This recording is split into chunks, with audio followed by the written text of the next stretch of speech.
Toutes mes salutations et bienvenue dans l'épisode 24. Aujourd'hui, on va s'occuper de remplacer toute cette cuve à la con. Et vous allez me dire, mais pourquoi la remplacer? Parce que c'est de la merde. L'idée de base était bien, sauf que comme je sais pas souder, j'ai pas soudé. Logique. Du coup, j'ai collé tous les bidons et je les ai tous jointés avec du mastic et du joint de salle de bain. Et puis j'ai même été rajouter du chez Carton, mais ça sert à rien. Et du coup, il y a plein de fuites partout. Donc en soi, quand il pleut, elle se remplit. Mais bon, elle se vide presque aussi vite. Deuxième raison, c'est tout simplement qu'il faut que je passe du 80 à du 80 et pas du 40 parce que ça dégueule dans tous les sens. Et que bah, elle est pas belle quoi. Hein? Non, t'es moche. Non, t'es pas belle. Je te le dis, moi. Et pour remédier à ce problème, nous allons utiliser ces bidons blancs. Et pour que vous puissiez visualiser, les petits carrés, c'est les bidons. Ils seront tous empilés comme ça. Tout sera solidifié avec du bois de palette, bien évidemment. Hein, et ils seront tous reliés les uns avec les autres par des petits tuyaux de 40. Comme ça, eh ben, quand celui-là, il se remplit, pof, il coule dans celui-là. Ainsi de suite, ainsi de suite, ainsi de suite, ainsi de suite. Et en bas, un robinet. Et ne pas oublier une chose, ils seront tous peints en noir.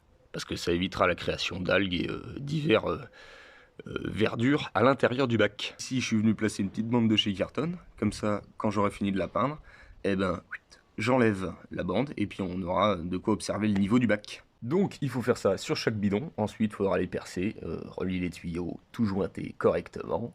Et puis, faire l'armature aussi en bois de palette. Allez, on se lance. Première étape, les nettoyer, puis les peindre. J'ai déjà fait mon prototype là-bas, ça marche plutôt bien. Et de 1. Du coup, ce que je suis venu faire, c'est que je suis venu le nettoyer pour enlever toute la crasse au maximum. Ensuite, je suis venu mettre une petite couche de noir acrylique, histoire que ça accroche bien. Par-dessus, une peinture noire brillante en bombe. Et par-dessus cette peinture, une fois que c'est sec, un coup de vernis, pour être sûr que ça dure un peu plus dans le temps. Il me reste plus qu'à répéter l'opération. Encore 4 fois. Et de 2. Et de 3. Et de 4. Et de 5. En faisant le dernier, j'étais tellement pris et concentré que j'ai oublié de mettre un chez Carton pour faire un marquage. Mais bon, c'est pas grave. Et en attendant que ça sèche, on va pouvoir commencer l'armature. Et pour ça, j'ai sélectionné mon bois de palette de meilleure qualité. Je sais pas si on peut dire bois de palette et qualité dans la même phrase. Enfin bref, il me faut 4 planches de belle longueur et plusieurs petites que je couperai à différentes longueurs. Dans l'idée, les premières planches à fixer seront dans ce sens-là. On y pose dessus le bidon et les planches du dessus seront perpendiculaires à celles du dessous. Le tout maintenu par les 4 grandes planches. Et normalement, on devrait avoir un truc qui tient la route. Un peu comme ce pneu.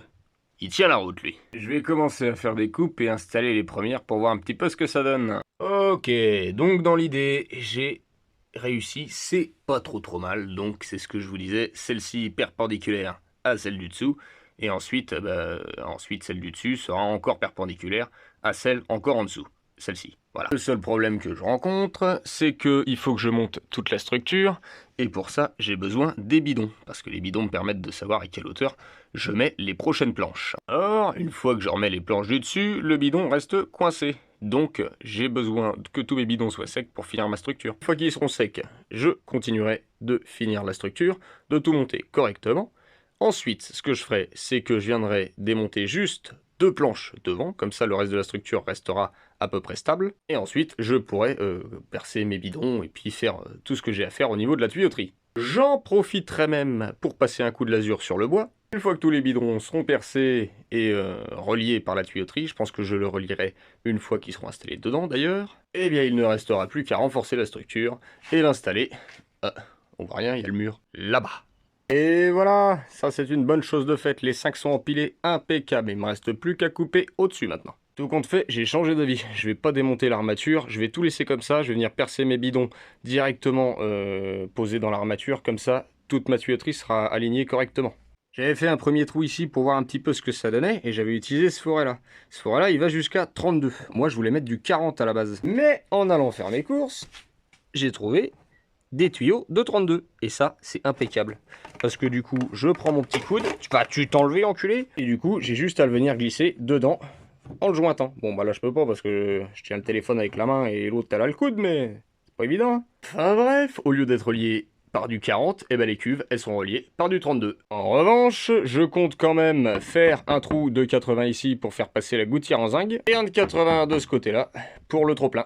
Et dans l'idée, ça donne un truc à peu près comme ça. Bon, bien évidemment, hein, il y a un tuyau de 32 qui vient entre les deux. Hein. Et ça, encore à répéter 3 fois. Maintenant que c'est installé, je vais mesurer et couper chaque bout de tuyau. En plus, il me restait un petit peu de colle PVC, ça va être impeccable. Et voici mon meilleur ami, le silicone de salle de bain. Colle PVC plus silicone, normalement, ça devrait largement faire le job. Et puis, contrairement à l'autre moche là-bas, eh ben, celle-ci, ça sera plus facile de deviner d'où vient la fuite. Forcément, ça sera que là, ça sera pas circulaire. Bon, eh ben, une fois de plus, j'ai vu beaucoup trop grand au niveau de la longueur des tuyaux. Mais mieux vaut prendre un peu plus que pas assez. Ça, c'est fait. Nickel chrome. Ah, j'ai pété de la colle dans tous les sens. J'en ai mis sur le tuyau quand je l'ai enfoncé, j'en ai mis à l'extérieur, là pareil pour ici, sur le tuyau quand j'ai enfoncé, à l'extérieur, et idem pour tous les morceaux. Sans vouloir me lécher les couilles, je pense que la colle plus le silicone, ça devrait rester bien étanche. Tu veux me dire, je me disais pareil pour le bidon. Putain de merde. Maintenant, je vais profiter de ce rayon de soleil pour vider celle-ci, l'enlever, la dégager, et installer l'autre pour pouvoir ensuite tout simplement savoir où est-ce que je vais devoir percer mes trous de 80. Et pas de gaspillage, hein. On va tout péter sur la pelouse, même s'il a plu un peu, c'est pas grave, ça fera pas de mal. Ah, mais il doit pas y en avoir beaucoup des cons qui arrosent leur pelouse alors qu'il vient de pleuvoir. Ouais, j'avais déjà fait 7-8 arrosoirs, je commence à en avoir marre, du coup j'ai pété ça dans le tout à l'égout. Il me cassait les couilles. Et l'espace est dégagé, eh bien quand ça sera lasuré, ça ira parfaitement avec le barrage. Et puis c'est pile la bonne hauteur en plus. Reste plus qu'à installer le matériel, faire les trous, et on sera bon. Ça y est, mes 2 trous sont percés. Bon, une fois de plus, je vous l'accorde, c'est pas très propre. Hein. On va dire que c'est ma signature. Et maintenant, c'est opération silicone. Bon, j'ai encore jointé comme un cochon. Mais le principal, c'est que ça ne fuit pas. Et hop, la gouttière en zinc, c'est mis. Et l'évacuation du trop-plein, c'est jointé. Et c'est mis aussi. Je vais quand même avoir beaucoup moins de problèmes de débordement avec du 80 ici. C'est mieux que du 40. Et pour le trop-plein, je suis retourné à du 80. Ça sera mieux aussi. Il me reste plus qu'à passer un coup de lasure et à récupérer mon ancien robinet pour le mettre ici. Ah putain, j'en ai chié. Tout ça pour récupérer un petit robinet que j'ai fixé sur le bouchon. C'est impeccable. Il me reste plus qu'à remettre un coup de silicone pour être sûr que tout soit bien jointé. Et servicé impeccable sur le bidon. Il reste plus qu'à faire un coup de lasure maintenant. Et lazuros rapidos. Eh ben impeccable, c'est nickel ça. Regardez, ça c'est du propre ça. Et voilà ce que donne le rendu final. C'est impeccable, nickel. Il reste plus qu'à attendre un petit peu de pluie pour voir si ça se remplit, si c'est bien étanche. Et sur ce, je vous dis à la semaine prochaine, en vous souhaitant